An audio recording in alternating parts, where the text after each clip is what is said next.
Namaste to all. Let me start with the prayer. Shankaram Shankaracharyam Keshavam Badarayanam Sutra Bhashya Kritau Vande Bhagavantau Punah Punaha Sadashiva Samarambham Shankaracharya Madhyamam Asmadacharya Paryantam Vande Guru-Paramparam. Welcome to everyone to the third Global Festival of Oneness, which is organized by Indica Moksha to celebrate the life and works of Sri Adi Shankara. Many of us heard this statement, Brahma Satyam Jagan Mithya Jivo Brahmaiva Naparaha, which is said in Viveka Chudamani by Adi Shankara. That statement is the topic for today's talk. The speaker is going to justify the non-dual nature of the Brahman, which is the meaning of that statement. The talk will be on the most beautiful and mother of the language, Sanskrit. It is a very special and exciting topic. The speaker who is with us has a unique personality. The name of the speaker is Karthik Sharma. He completed his traditional studies in Advaita Vedanta under Dr. K.S. Maheshwaran Namboothiri's guidance, completing all the 15 levels of exam followed by Mahapariksha in Advaita Vedanta at Kanchi Veda Vedanta Shastra Sabha, Tenali. In simple, we can say it, Tenali Pariksha. It is considered as the toughest and higher level of Shastra Pariksha. He studied advanced Vedanta texts under Mahamahopadhyaya, Dr. Madid Dravida Shastrigal. He also learned Tarkashastra in traditional style under Dr. K.G. Devanathan. He participates in traditional Vakyartha Sabhas across India. He was honored with Golden Ring, Suvarnangulikam by Mahasannidhanam Shringeri Math in the year 2019. He was also awarded with the title Advaita Vedanta Ratnam by Kanchi Math and Advaita Vedanta Vidwan Manihi by Indica Academy. I welcome Karthik Sharma ji for today's talk. I over to you. I will share my screen.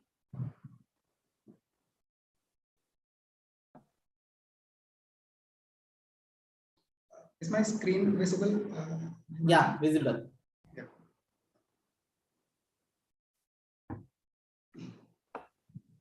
Gurur Brahma, Gurur Vishnu, Gurur Devo Maheshwara, Guru Sakshat Param Brahma, Tasmai Shri Gurave Namah, Shri Gurubhyo Namah. Brahma Satyam Jagan Mithya Jivo Brahmaiva Naparaha. Iti Shlokamshaha. Ayam Shlokaha बहुषु ग्रंथेषु अस्ति इति द्रष्टुं शक्यते। मया तु इदं भगवत्पादैः विरचितायां ब्रह्मज्ञानावलीमाला इति यः ग्रन्थः तस्मिन् ग्रन्थे अयं श्लोकः दृष्टः। एवम् इतरेषु अपि ग्रन्थेषु भगवत्पादैः विरचितेषु अयं श्लोकः अस्ति इति श्रूयते। कथञ्चिदपि इदम् अयं श्लोकस्तु कदाचित् विवादोपि स्यात्, इदं भगवत्पादैः एव विरचितो वा न वा इति विवादोपि परिवर्ति। परन्तु विवादं प्रति न गच्छामः। अनेन वाक्येन उच्यमानः अर्थः कः? अयम् अर्थस्तु उपनिषदः तात्पर्यं संगृह्णाति इत्यत्र तु संशयः नास्ति। तर्हि अनेन वाक्येन उच्यमानः अर्थः कः? अयम् अर्थः कुतः उपपादनीयः, कथम् उपपादनीयः इत्याद्यंशाः मम भाषणे विषयाः भवन्ति। ब्रह्म सत्यं जगन्मिथ्या जीवो ब्रह्मैव नापरः इति वाक्यम्। इदम् अंशत्रयम् अस्मिन् वाक्ये प्रतिपाद्यते। ब्रह्मणः सत्यत्वम् इति एकः अंशः, जगतः मिथ्यात्वम् इति द्वितीयः अंशः, जीवब्रह्मणोः ऐक्यम् इति तृतीयः अंशः। इदम् अंशत्रयम् अस्मिन् वाक्ये अस्माभिः अवगम्यते। अस्तु, इदम् अंशत्रयम् अस्मिन् श्लोके आचार्यैः उच्यते। इदं कस्यचित् उपनिषद्वाक्यस्य तात्पर्यं वक्तुमेव इदम् आचार्यैः अवश्यम् उक्तं स्यात् इति वयं मन्यामहे। यतोहि आचार्याः स्वकपोलकल्पितं कञ्चन अर्थं कुतः वदेयुः? अवश्यम् उपनिषद्वाक्येषु प्रतिपादितं कञ्चन अंशमेव आचार्याः वदन्ति। तर्हि अस्य वाक्यस्यापि मूलभूतम् उपनिषद्वाक्यं किं स्यात् इति अस्माभिः अत्र चिन्तयितुं शक्यते। एवं चिन्त्यमाने इदमेकम् अनेकं वाक्यम् अस्माभिः द्रष्टुं शक्यते। तेषां वाक्यानां मध्ये इदम् अत्यन्तं प्रसिद्धं वाक्यं छान्दोग्योपनिषदि षष्ठाध्याये सद्विद्या प्रकरणे श्वेतकेतुं प्रति आरुणेः वाक्यं सदेव सौम्येदमग्र आसीत् एकमेवाद्वितीयम् इति वाक्यम्। अत्र अस्य वाक्यस्य सामान्यतः अर्थम् अहं कथयामि। अत्र सत् इति एकं पदम् अस्ति। सत् इति पदस्य ब्रह्म इत्यर्थः। सौम्य इति पदं तु संबोधनं, प्रेम्णा स्वपुत्रस्य संबोधनं करोति, हे सौम्य इति। इदम् इति शब्दस्य प्रपञ्चः इत्यर्थः। अग्रे इत्युक्ते प्राक् इत्यर्थः। तर्हि सृष्टेः प्राक् इति अर्थः लभ्यते। तर्हि सृष्टेः प्राक् इदं सर्वं सदेव आसीत् इति अयमर्थः अनेन भागेन उच्यते। सृष्टेः प्राक् अस्य सर्वस्यापि जगतः सृष्टिः अस्ति। सृष्टेः प्राक् तु अयं सर्वोऽपि प्रपञ्चः किमासीत् इति चेत् ब्रह्मैव आसीत् इति अंशः अनेन लभ्यते। तच्च ब्रह्म कीदृशम् इति जिज्ञासायां श्रुतिः वदति एकमेवाद्वितीयम्। एकम् एव अद्वितीयम्। अत्र अद्वितीयम् इति पदप्रयोगः कृतः। तावन्मात्रम् इदानीं वयं पश्यामः। ब्रह्म अद्वितीयम् अस्ति इति अनया श्रुत्या उच्यते। तर्हि अस्य कः अर्थः इत्येतत् चिन्तनीयमस्ति। अद्वितीयम्, ब्रह्म अद्वितीयम् अस्ति। विग्रहस्तु एवम् अस्य कर्तुं शक्यते। न विद्यते द्वैतं यस्मिन् तत् अद्वितीयम्। यस्मिन् ब्रह्मणि द्वितीयं किंचित् नास्ति। द्वितीयं नाम द्वैतं। द्वितीयं वस्तु यस्मिन् ब्रह्मणि नास्ति तद् ब्रह्म अद्वितीयम् इति शब्देन उच्यते। अस्य कः अर्थः? द्वितीयं नाम इदानीं किमपेक्ष्य द्वितीयम् अत्र विवक्षितमस्ति श्रुत्या? यदिदानीं प्रसक्तं तदपेक्षया द्वितीयम् अनया श्रुत्या उच्यते इति वक्तव्यम्। तर्हि ब्रह्मापेक्षया द्वितीयम् इत्यस्य कः अर्थः? ब्रह्मातिरिक्तं यद्यत् इत्यर्थः। तर्हि ब्रह्मातिरिक्तं यत् यत्किञ्चित् वर्तते तत्सर्वं द्वितीयम् इति शब्देन उच्यते। यदि एवं सर्वमपि सर्वोऽपि पदार्थः ब्रह्मातिरिक्तः इति द्वितीयशब्देन उच्यते तर्हि ब्रह्मातिरिक्तं किञ्चिदपि नास्ति इति अयम् अर्थः अद्वितीयशब्देन लभ्यते। तथा च ब्रह्मातिरिक्तं न किंचित् वस्तु वर्तते, द्वितीयं वस्तु यत्किंचित् न वर्तते इति लभ्यते। परन्तु अस्यापि अर्थस्य इतोपि कश्चन अर्थः अत्र योजनीयः अस्ति। ब्रह्मातिरिक्तं वस्तु न वर्तते इत्यस्यापि कः अर्थः? ब्रह्मातिरिक्तं सत्यं किंचित् वस्तु न वर्तते इति श्रुतेः तात्पर्यं विषयीभूतः अर्थः। यतोहि इदं ब्रह्म सत्, इदं च ब्रह्म सत्यं, सत्यातिरिक्तं सत्यभूतं यद् ब्रह्म एतदपेक्षया अन्यत् किंचित् नास्ति इत्युक्ते ब्रह्मातिरिक्तं सत्यं किंचित् नास्ति इति अस्य वाक्यस्य अर्थः पर्यवस्यते। अयमेव तात्पर्यविषयीभूतः अर्थः। ब्रह्मातिरिक्तं वस्तु स्यात् परन्तु सत्यं तु किंचित् नास्ति, पारमार्थिकं तु किंचित् नास्ति इति अयमर्थः। परन्तु इदानीम् अयमर्थस्तु इदानीं सर्वेषां क्लेशं जनयति। कुतः?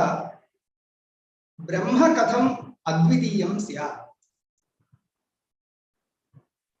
ब्रह्मणि पारमार्थिकं द्वितीयं किंचित् वस्तु नास्ति इति कथम् अस्माभिः वक्तुं शक्यते? यतोहि अस्माकम् अनुभवविरोधः भवति। यदि अस्माकम् अनुभवेन सह विरुद्धं कञ्चन अंशं श्रुतिवाक्यं यदि वदति, तत् श्रुतिवाक्यं कथं प्रमाणं स्यात्? यतोहि द्वयोः प्रमाणयोः विरोधः भवितुं नार्हति। अहं तु इदानीं मम प्रमाणैः प्रपञ्चः इति कश्चन पदार्थः सत्यभूतः मया अवगम्यते, जीवः इति कश्चन पदार्थोऽपि मया अवगम्यते। तर्हि ब्रह्मातिरिक्तः प्रपञ्चः एकः मया दृश्यते, ब्रह्मातिरिक्तः जीवः इति पदार्थोऽपि मया दृश्यते। इदम् उभयमपि सत्यमेव, यतोहि अस्य कस्यापि बाधो नास्ति। यदि कदाचित् बाधः स्यात् तर्हि इदं सर्वं मिथ्या इति वक्तुं शक्यते, परन्तु इदं सर्वं सत्यं वर्तते, सर्वं सत्यमस्ति। तर्हि इदं सर्वं सत्यम् अस्ति इति स्थितौ ब्रह्म अद्वितीयम् इति कथम्? अतः इदं श्रुतिवाक्यं न अबाधितं कञ्चन अर्थं प्रतिपादयति, किन्तु बाधितम् एव अर्थं प्रतिपादयति। प्रत्यक्ष प्रमाणेन सह विरोधः अस्य श्रुतिवाक्यस्य वर्तते। अतः एतादृशः कश्चन अर्थः अस्य श्रुतिवाक्यस्य न वक्तुं शक्यते इति अवश्यं सर्वेषां प्रेक्षावतां बुद्धिमतां शङ्का स्यादेव। अस्तु, इयं शङ्का वारणीया अस्ति। अस्याः शङ्कायाः वारणं कथम् अत्र प्रक्रियाचिन्तकैः अथवा श्रुत्या एव कथं प्रदर्श्यते इत्यादिकम् इतः परं मया अत्र उच्यते। अस्तु, तर्हि ब्रह्म अद्वितीयम् इति साधनीयमस्ति। तदर्थम् अस्माभिः युक्त्या साधनीयमस्ति। प्रमाणविरोधः परिहर्तव्यः अस्ति। प्रमाणविरोधं परिहृत्य ब्रह्मणः अद्वितीयत्वं स्थापनीयम् अस्ति। तत् कथम् इति अस्ति इदानीं जिज्ञासा। एवं जिज्ञासायां स्थितायाम् अत्रैवं वेदान्तिनः, अद्वैतवेदान्तिनः वदन्ति, एकस्य कस्यचित् पदार्थानां सत्त्वं त्रिविधम् अस्माभिः निरूपयितुं शक्यते। किम् इदं सत्त्वं, त्रिविधं सत्त्वम् इति चेत् पारमार्थिकसत्त्वं, व्यावहारिकसत्त्वं, प्रातिभासिकसत्त्वम् इति त्रिविधं सत्त्वं सर्वेषां पदार्थानां वक्तुं शक्यते। सर्वेषां पदार्थानाम् इत्यस्य कः अर्थः? यदि कश्चन पदार्थोऽस्ति लोके तर्हि तस्य पदार्थस्य यदि वा पारमार्थिकी सत्ता अथवा व्यावहारिकी सत्ता अथवा प्रातिभासिकी सत्ता भवति।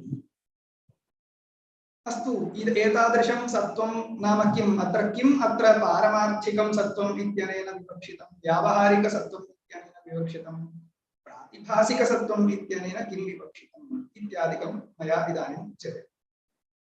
एतादृशविभागकरणेन अत्र ब्रह्मणः अद्वितीयत्वं सेत्स्यति इत्यपि मया अग्रे उच्यते। परन्तु इदम् अत्र ज्ञातव्यम्, इदं यत् सत्त्वमेव सत्यत्वम् इति शब्दान्तरेणापि व्यवह्रियते। अनयोः कोऽपि भेदो नास्ति। सत्त्वमेव सत्यत्वम्। तर्हि पारमार्थिक सत्यत्वं व्यावहारिक सत्यत्वं प्रातिभासिक सत्यत्वम् इत्यपि व्यवहर्तुं शक्यते। तर्हि एतादृशं त्रिविधं सत्त्वमस्ति पदार्थानां। यदि एतादृशं सत्त्वं वर्तते तर्हि पदार्थोऽपि त्रिविधः। सत्त्वं त्रिविधं चेत् पदार्थोऽपि त्रिविधः। पारमार्थिकं व्यावहारिकं प्रातिभासिकम् इति। यस्य वस्तुनः पारमार्थिकं सत्त्वं वर्तते तद्वस्तु पारमार्थिकं, यस्य वस्तुनः व्यावहारिकं सत्त्वं वर्तते तद्वस्तु व्यावहारिकं, यस्य वस्तुनः प्रातिभासिकसत्त्वमस्ति तत् प्रातिभासिकम् इति शब्देन उच्यते। तथा च पदार्थत्रयमस्ति इति वयं वेदान्तिनः अङ्गीकुर्मः इति वेदान्तिनो वदन्ति। अस्तु, तेन किम्? एतादृशं सत्त्वं त्रिविधं निरुच्यते चेदपि मम प्रश्नस्तु तिष्ठत्येव खलु। ब्रह्म अद्वितीयम् इति भवान् कथं वदेत् इत्यादि जिज्ञासा तु वर्तते। अतः तस्याः जिज्ञासायाः परिहारार्थम् अस्माभिः निर्वचनं कर्तव्यमस्ति। पारमार्थिकसत्त्वं नाम किं, व्यावहारिकसत्त्वं नाम किं, प्रातिभासिकसत्त्वं नाम किम् इत्येवम् एतेषां त्रयाणां सत्त्वानां निर्वचनम् अस्माभिः कर्तव्यमस्ति। अस्तु, कीदृशं निर्वचनं कुर्मः? यस्मिन् निर्वचने कृते सति अयं विरोधः परिहृतो भवति इति चेत् तदत्र उच्यते। अत्र पारमार्थिकसत्त्वम् इत्यनेन किं विवक्षितम् इति चेत् कालत्रय अबाध्यत्वं पारमार्थिकसत्त्वम्। व्यावहारिकसत्त्वम् इत्यनेन किं विवक्षितम् इति चेत् व्यवहारकाल अबाध्यत्वे सति बाध्यत्वम्। प्रातिभासिकसत्त्वम् इत्यनेन किं विवक्षितम् इति चेत् ब्रह्मज्ञानेतर बाध्यत्वम्। इदमेव त्रिविधं सत्त्वं यत् शास्त्रकारैः निरुक्तमस्ति। अस्य कः अर्थः इति किञ्चित् विस्तरेण वक्तव्यमस्ति। अस्य निर्वचनं यदि कुर्मः तर्हि अद्वितीयत्वस्य स्थापनार्थं कश्चन अंशः निरूपितो भवति। न सर्वांशेन अद्वितीयत्वम् अनेन स्थापयितुं शक्यते, यतोहि विरोधः कश्चन अवशिष्यते। सः कः इति मया अग्रे उच्यते। परन्तु अनेन कश्चन विरोधः परिहृतो भवति। तर्हि वयम् इदं पश्यामः, त्रिविधं सत्त्वम् अस्य कः अर्थः। तत्र अहम् इदं तु अस्माभिः सर्वैः ज्ञायते उपनिषत् किं वदति। उपनिषद् एवं वदति। उपनिषदः कः सिद्धान्तः अस्ति? ब्रह्मज्ञानं यद् वर्तते, ब्रह्मज्ञानं यदा उत्पद्यते तदानीं सर्वोऽपि प्रपञ्चः बाध्यते इति यः अंशः वर्तते, सः अंशः ईषत् मनसि स्थापनीयः अस्ति। तम् अंशं मनसि स्थापयित्वा अस्य अर्थः अपि चिन्तनीयः अस्ति।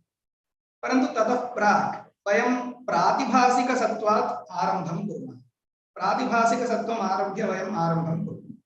परन्तु इदं तु मनसि स्थापनीयं, ब्रह्मज्ञानं यदि जायते तर्हि सर्वोऽपि अयं प्रपञ्चः निवर्तते, नश्यति, बाध्यते इति उपनिषत् वदति इति सिद्धान्तः मनसि स्थापनीयः। अस्तु, भ्रमस्थलम् अस्माकं सर्वेषां प्रसिद्धमस्ति।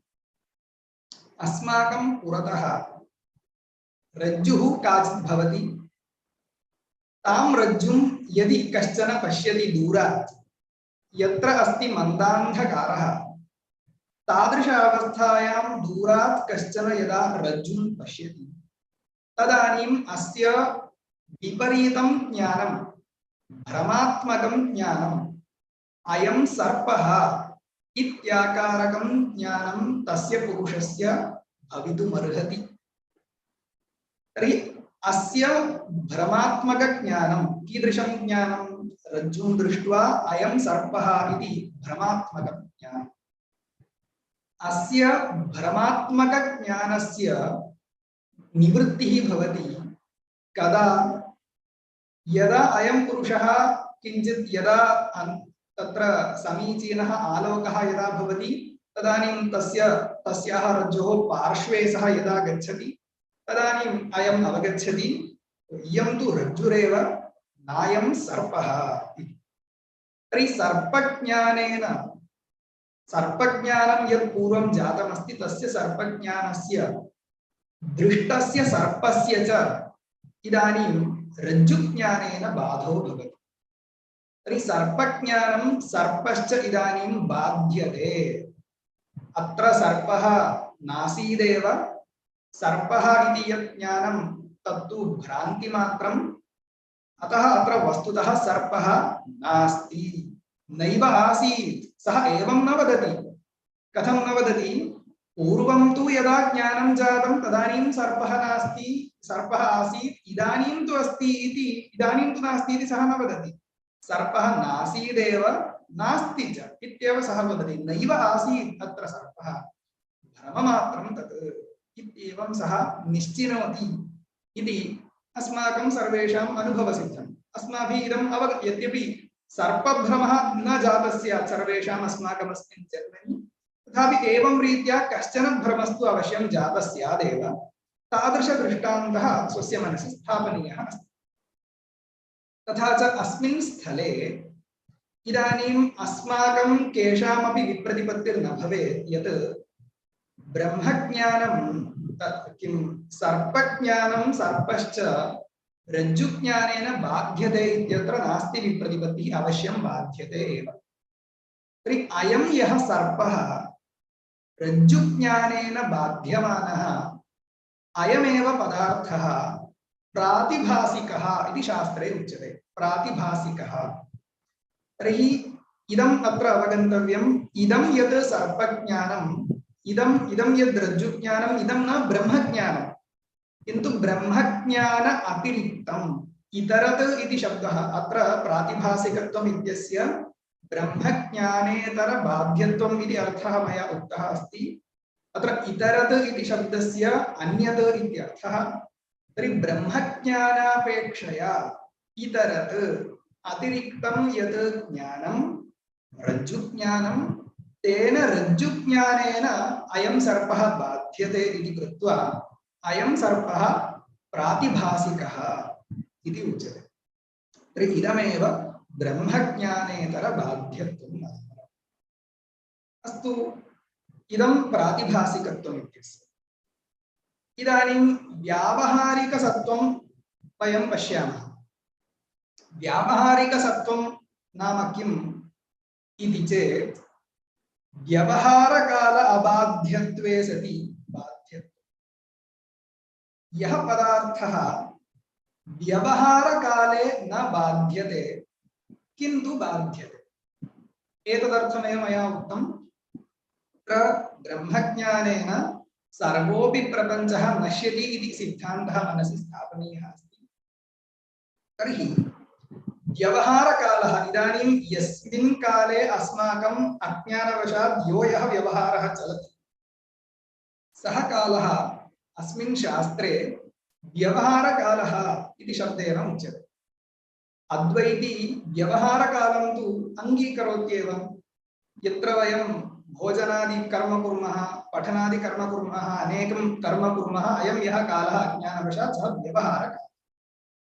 व्यवहारकाले प्रपञ्चस्य बाधो भवति इति अद्वैती न कथयति। व्यवहारकाले तु अयं सर्वोऽपि प्रपञ्चः तिष्ठत्येव। तर्हि व्यवहारकाले तु अयं प्रपञ्चः न बाध्यते, परन्तु यदा ब्रह्मज्ञानम् उत्पद्यते तदानीम् अयं प्रपञ्चः बाध्यते। तर्हि अयं दृश्यमानः यः प्रपञ्चः, यः घटपटादि प्रपञ्चः, अयं प्रपञ्चः कीदृशः अस्ति इति चेत् व्यवहारकाले अबाध्यः वर्तते। व्यवहारकाले इदं न बाध्यते, किन्तु व्यवहारकाले इदं तिष्ठत्येव ब्रह्मज्ञानं। परन्तु बाध्यते कदा? ब्रह्मज्ञानोत्तरं। व्यवहारकाले तु यद्यपि न बाध्यते तथापि ब्रह्मज्ञानेन तु अयं सर्वोऽपि प्रपञ्चः बाध्यते इति कृत्वा अस्मिन् सर्वस्मिन् अपि प्रपञ्चे किम् अस्ति बाध्यत्वं तु वर्तते परन्तु व्यवहारकाले तु न बाध्यते तर्हि व्यावहारिकसत्त्वम् इत्यस्य कः अर्थः व्यवहारकाल अबाध्यत्वे सति बाध्यत्वम् यस्मिन् पदार्थे व्यवहारकाल अबाध्यत्वम् अस्ति बाध्यत्वं च वर्तते सः पदार्थः व्यावहारिकः तस्य पदार्थस्य व्यावहारिकं सत्त्वम् अस्ति तर्हि सर्वस्यापि प्रपञ्चस्य व्यावहारिकसत्त्वम् अस्ति इत्यर्थः अस्तु एवं चेत् इदानीं पारमार्थिकसत्त्वम् इत्यस्य कः अर्थः स्यात् कालत्रय अबाध्यत्वम् यद्वस्तु कस्मिन्नपि काले न बाध्यते तद्वस्तु कालत्रय अबाध्यं वस्तु तत् किम् इति चेत् ब्रह्म अस्माकं सिद्धान्ते ब्रह्मणः बाधः न भवति ब्रह्मैव एकं वस्तु वर्तते यत् न बाध्यते तर्हि ब्रह्मणः बाधो नाङ्गीक्रियते इति कृत्वा कस्मिन्नपि काले अस्य ब्रह्मणः अबाध्यत्वात् कालत्रय अबाध्यत्वं ब्रह्मणः सिद्ध्यति इदं कालत्रय अबाध्यत्वमेव पारमार्थिकत्वं पारमार्थिकसत्त्वम् इत्यनेन इदम् उच्यते अस्तु तर्हि पारमार्थिकसत्त्वं व्यावहारिकसत्त्वं प्रातिभासिकसत्त्वम् इति त्रयाणां निर्वचनं कृतम् अस्तु इदानीम् अत्र अद्वितीयत्वम् इत्यस्यापि मया अधः कश्चन परिष्कारः लिखितः अस्ति इदं केवलं मनसि स्थापयतु अस्य अर्थस्तु मया अग्रे उच्यते तदानीं तद् अवगन्तव्यमिति इदानीं मया इदं निर्दिष्टम् अत्र अद्वितीयत्वम् इत्यस्य स्वसमानसत्ताकपदार्थान्तरराहित्यम् इत्यर्थः अस्य अर्थम् इदानीम् अहं न कथयामि इदम् अग्रे कथयामि अस्तु तर्हि त्रिविधं सत्त्वम् अस्ति इति अस्माभिः इदानीम् अवगतमस्ति अनेन किं पश्यतु तथा च पदार्थत्रयम् इदानीं पर्यवस्यति किं पारमार्थिकं व्यावहारिकं प्रातिभासिकं च पारमार्थिकम् इत्यस्य अर्थः अस्माभिः उक्तः यत्र पारमार्थिकत्वम् अस्ति कालत्रय अबाध्यत्वम् अस्ति तत् पारमार्थिकं तच्च ब्रह्म यच्च व्यवहारकाले न बाध्यते परन्तु बाध्यते तद् व्यावहारिकं घटपटादिप्रपञ्चः आकाशादिप्रपञ्चः प्रातिभासिकं तु व्यवहारकाले एव बाध्यते अन्येन केनचित् ज्ञानेन रज्जुज्ञानादिना तद् बाध्यते तर्हि पश्यतु अत्र व्यावहारिकपदार्थस्य प्रातिभासिकस्य च पदार्थस्य अयं समानः धर्मः अस्ति कः समानः धर्मः अस्ति इति चेत् बाध्यत्वम् उभयमपि बाध्यते व्यावहारिकं वस्तु अपि बाध्यते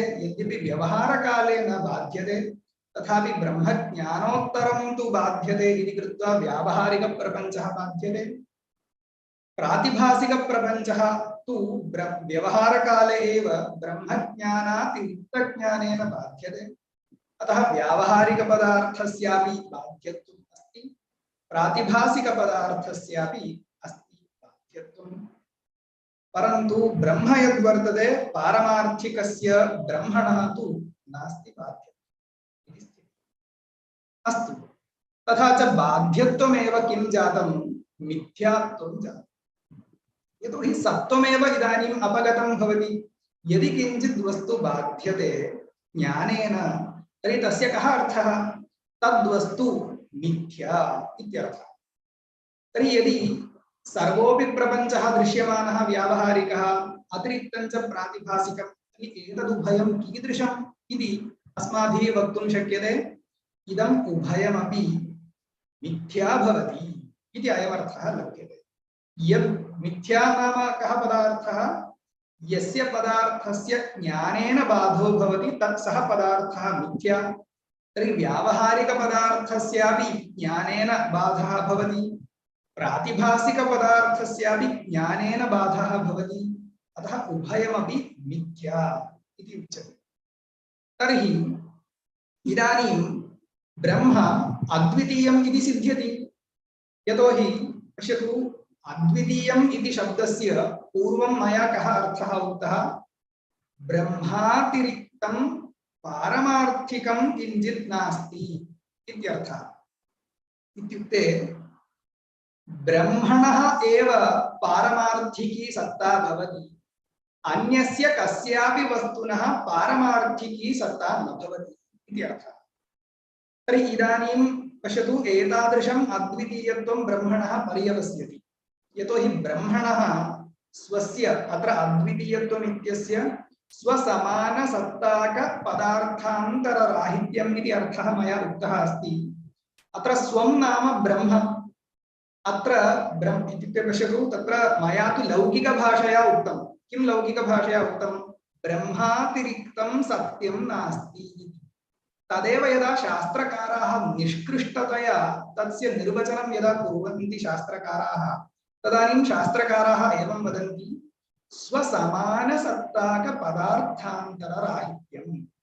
तर्हि मया लौकिकभाषया सामान्यतः अत्यन्तम् आपादतः ब्रह्मातिरिक्तं सत्यं किञ्चित् नास्ति इति यद्वाक्यं प्रयुक्तं, तस्य वाक्यस्य स्वसमानसत्ताकपदार्थान्तरराहित्यम् इत्यस्य वाक्यस्य च एकः एव अर्थः। तर्हि तत्र पश्यतु, अस्य अर्थस्य समन्वयम् अहं करोमि।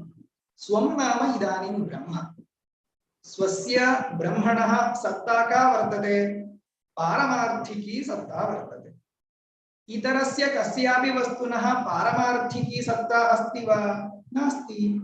ब्रह्मापेक्षया यः आकाशादिप्रपञ्चः घटपटादिप्रपञ्चः दृश्यते, तस्य सर्वस्यापि वस्तुनः का सत्ता इति चेत् व्यावहारिकी सत्ता। तत्र यत्र भ्रमो भवति रज्जौ सर्पादेः, तत्र सर्पादेः का सत्ता? प्रातिभासिकी सत्ता।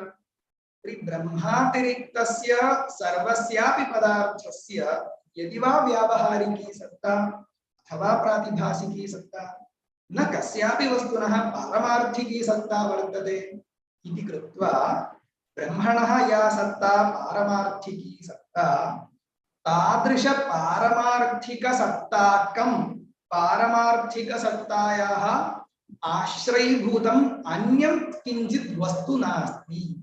न कोऽपि अन्यः पदार्थः अस्ति ब्रह्मातिरिक्तः यस्मिन् पदार्थे पारमार्थिकसत्त्वम् अस्ति। अतः स्वसमानसत्ताक पदार्थान्तरराहित्यरूपम् अद्वितीयत्वं ब्रह्मणः लभ्यते यदि ब्रह्मातिरिक्तं सर्वमपि व्यावहारिकं वा प्रातिभासिकं वा यदि स्यात्। अतः एवं रीत्या ब्रह्मणः अद्वितीयत्वं सिद्ध्यति खलु, यतोहि ब्रह्मातिरिक्तं सर्वं मिथ्या एव खलु इति इदानीं सिद्धान्तिनः आशयः एतावत्पर्यन्तं वर्तते। परन्तु एवं न, अत्यन्तं सुलभतया ब्रह्मणः अद्वितीयत्वम् एवं रीत्या साधयितुं न शक्यते, यतोहि अस्ति कश्चन क्लेशः।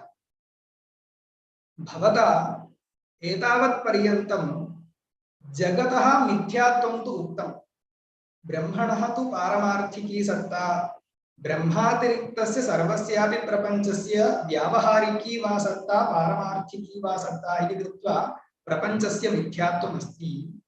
परन्तु एतावता ब्रह्मैव सत्यम् इति अयमर्थः कथं लभ्यते?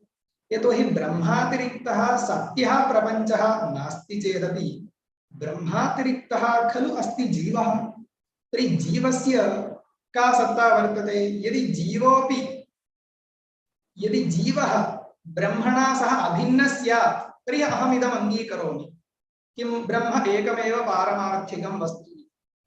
परन्तु तथा तु वक्तुं न शक्यते खलु।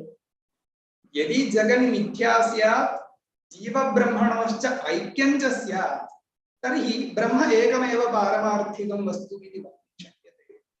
परन्तु जीवब्रह्मणोस्तु ऐक्यमेव न भवितुमर्हति जगतः मिथ्यात्वे सत्यपि। यतोहि अहं स्पष्टं जानामि, अहं न ब्रह्म इति अहम् अनुभवामि, अहं तु न जगत्कारणम्, अहं तु न सर्वज्ञः, अहं तु न ज्ञानस्वरूपः, अहं न सच्चिदानन्दस्वरूपः, अहं न निर्गुणः।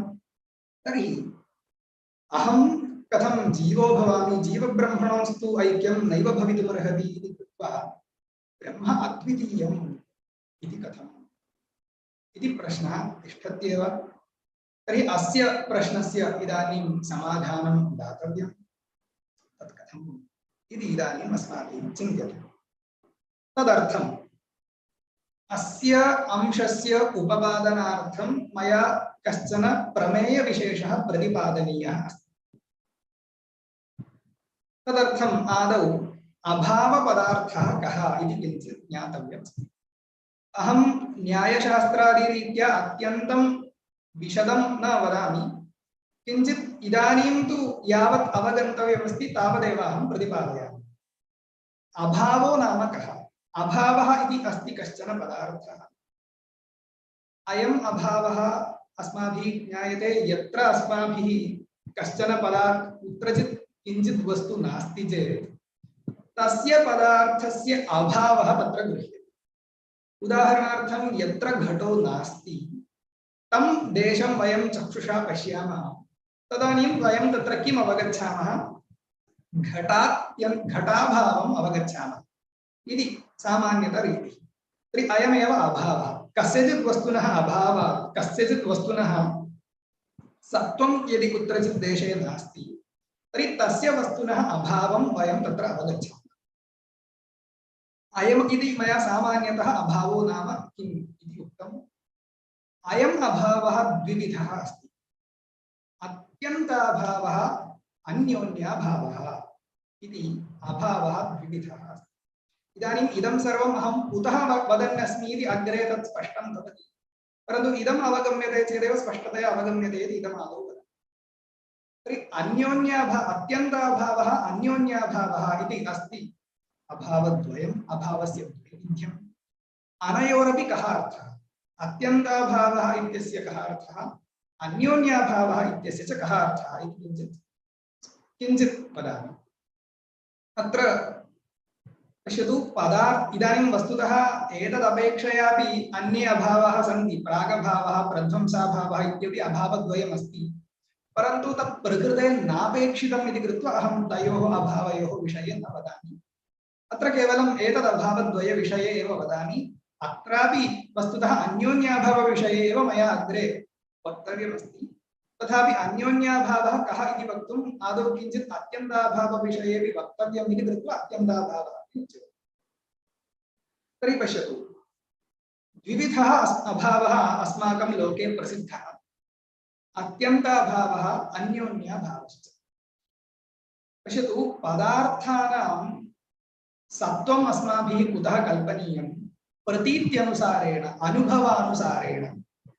अनुभवानुसारेणैव, प्रमाणानुसारेणैव अस्माभिः पदार्थानां सत्त्वं कल्प्यते। घटः इति एकं वस्तु, घटज्ञानं वर्तते, तदपेक्षया पुस्तकज्ञानम् अस्माकमस्ति। तर्हि अनयोः ज्ञानयोः वैलक्षण्यम् अस्ति इति कृत्वा ज्ञानयोः वैलक्षण्यवशात् अत्र विषयाणाम् अपि परस्परं भेदः अस्माभिः ज्ञायते। घटः इति एकं वस्तु, तदपेक्षया पुस्तकम् इति अन्यत् वस्तु इति स्वस्व अनुभवानुसारेणैव सर्वेपि वयं पदार्थानां सत्त्वम् अवगच्छामः। एवमेव अभावविषयेपि अस्माकम् अस्ति विविधा प्रतीतिः। तत्र एका प्रतीतिरस्ति, उत्पेटिकायां पुस्तकं नास्ति इति एका प्रतीतिः। उत्पेटिकायां पुस्तकं नास्ति, पुस्तकम् अन्यत्र कुत्रचित् स्यात्, उत्पेटिकायां तु न स्थापितमस्ति। तर्हि ताम् उत्पेटिकां दृष्ट्वा वयम् इदम् अवगच्छामः, अत्र उत्पेटिकायां पुस्तकं नास्ति। तर्हि इयम् एका प्रतीतिः, एकः प्रतीतिविशेषः। तर्हि अस्य प्रतीतिविशेषस्य अस्ति कश्चन अभावः विषयः। सः अभावः अस्माभिः अत्यन्ताभावः इति नाम्ना उच्यते। यदि पदार्थानां स्वरूपं परस्परं भिन्नमिति ज्ञायते तर्हि तत्र किञ्चित् नाम अपि दातुं शक्यते, व्यवहारार्थं, सौकर्यार्थम्। अतः अत्यन्ताभावः इत्येकं नाम तस्य दीयते। इदानीम् एतादृश अभावापेक्षयापि विलक्षणः अन्यः कश्चन अभावः अस्माभिः अवगम्यते, सः एव अन्योन्याभावः इति शब्देन उच्यते। अत्रैव अस्माभिः द्रष्टुं शक्यते। उत्पेटिकाम् एव दृष्ट्वा वयम् इदमपि वक्तुं शक्नुमः किम् उत्पेटिका न पुस्तकम् इति। उत्पेटिकायां पुस्तकम् अस्ति वा नास्ति वा इति अन्यो विषयः। उत्पेटिकायां पुस्तकम् अस्तु वा मास्तु वा उत्पेटिका तु न पुस्तकम् इति अस्माभिः अवश्यं वक्तुं शक्यते। अतः अयं पूर्वोक्त अभावापेक्षया विलक्षणः अयम् अभावः इति अस्माकं निर्णयः भवति। अतः द्विविध प्रतीत्यनुसारेण अभावद्वयम् अस्माभिः अवश्यम् अङ्गीकर्तव्यम् इति। अत्यन्ताभावः अन्योन्याभावः। अस्तु एवम् इदानीम् अयम् अन्योन्याभावः यः वर्तते तद्विषये अस्माभिः किञ्चित् चिन्तनीयम्। अत्यन्ताभावस्तु इदानीं किञ्चित् दूरे स्थापयामः। अत्यन्ताभावं प्रकृते तु तस्य अपेक्षा नास्ति। अत्यन्ताभावः अयं यः वर्तते अयम् अत्यन्ताभावः अपि द्विविधः अस्ति। निरुपाधिकभेदः अन्योन्याभावः। अन्योन्याभावः इत्यस्य भेदः इति शब्दान्तरम् अयम् अन्योन्याभावोऽपि द्विविधः अस्ति। निरुपाधिकभेदः सोपाधिकभेदः इति अस्य भेदस्यापि द्वैविध्यमस्ति। अस्यापि कः अर्थः? निरुपाधिकभेदः सोपाधिकभेदः इत्यस्यापि कः अर्थः इत्येतत् चिन्तनीयमस्ति। तदपि किञ्चित् उदाहरणेन अहं स्पष्टीकरोमि। अत्र निरुपाधिकभेदः अथवा स्वरूपतो भेदः इति उदाहरणं मया उक्तं तदेव। पुस्तकं न उत्पेटिका इति अस्माकं यत् ज्ञानं भवति तेन ज्ञानेन अवगम्यमानः यः भेदः सः भेदः निरुपाधिकभेदः इति उच्यते। निरुपाधिकभेदः न इदानीम् उपाधिर्नाम कः इति मया उच्यते। केवलम् उदाहरणमहं भवता अहं तस्य विवरणं विना एव भवद्भिः इदम् अवगन्तुं शक्यते अनयोः भेदः कः इति। विवरणं तु यद्यपि क्रियते। अत्र पुस्तकं न उत्पेटिका इति भेदः निरुपाधिकभेदः। अस्य कः अर्थः? कदापि कथञ्चिदपि पुस्तकम् उत्पेटिकां भवितुं नार्हत्येव। उत्पेटिका च कदापि पुस्तकं भवितुं नार्हति कस्मिन्नपि काले। तर्हि सर्वदा अयं भेदः अस्त्येव। सर्वदा विद्यमानः अयं भेदः निरुपाधिकभेदः इति उच्यते। पुस्तकं न उत्पेटिका कदाचिदपि कस्मिंश्चित् देशे वा कस्मिंश्चित् काले वा केनचिदपि इदम् अवगन्तुं न शक्यते पुस्तकमेव उत्पेटिका इति। अतः सर्वदा पुस्तक उत्पेटिकयोः भेदः अस्त्येव। अतः अयं निरुपाधिकभेदः इति उच्यते। सोपाधिकभेदः इत्यस्य कः अर्थः? अत्र उदाहरणं द्रष्टुं शक्यते। घटाकाशः न चषकाकाशः इति भेदः सोपाधिकभेदः। अस्य कः आशयः? सिद्धान्ते आकाशः इति यः पदार्थः अस्ति, आकाशो नाम अत्र इदं तु ज्ञातव्यम्, अत्र स्कै इति अर्थो नास्ति, किन्तु अवकाशप्रदातृ अवकाशप्रदातृ यद्वस्तु स्पेस् इति शब्देन यदुच्यते तदेव अत्र आकाशपदार्थः। सर्वस्यापि वस्तुनः आकाशं विना स्थितिः न भवितुमर्हति। तादृशः यः आकाशः स एव अत्र मया नाम शास्त्रे आकाशशब्देन व्यवह्रियते। तर्हि सर्वस्यापि आकाशे एव सर्वं वस्तु भवितुमर्हति। आकाशं च एकम्। आकाशः इति अयं पदार्थः एकः पदार्थः, परन्तु एकोऽपि अयं पदार्थः अस्माभिः भेदेन व्यवह्रियते। घटस्य अन्तः विद्यमानः आकाशः, चषकस्य अन्तः विद्यमानः आकाशः इति आकाशद्वयम् अस्माभिः व्यवहर्तुं शक्यते। यतोहि अयं भेदः अस्माभिः अवगम्यते एव। घटे विद्यमानः आकाशः चषके विद्यमान आकाशापेक्षया भिन्नः इति अस्माकम् अस्ति व्यवहारः। अतः एव इदानीं कश्चन घटे जलं स्थापितवान् स्यात्, चषके तु जलं न स्थापितवान्। तर्हि जलं कुत्र अस्ति इति पृष्टे घटाकाशे एव अस्ति, न तु चषकाकाशे इति सः वदति। यद्यपि आकाशम् एकम् अथवा आकाशः एकः, तथापि सः किं वदेत् घटाकाशे एव जलं वर्तते न तु चषकाकाशे। तर्हि अस्य कः अर्थः? परस्परम् अनयोः आकाशयोः भेदः अस्माकं बुद्धेः विषयो भवति इत्यर्थः। परन्तु युक्त्या चिन्त्यमाने वयं किम् अवगच्छामः? अयम् आकाशपदार्थः वस्तुतः एक एव। एकोऽपि अयं पदार्थः भेदेन व्यवह्रियते।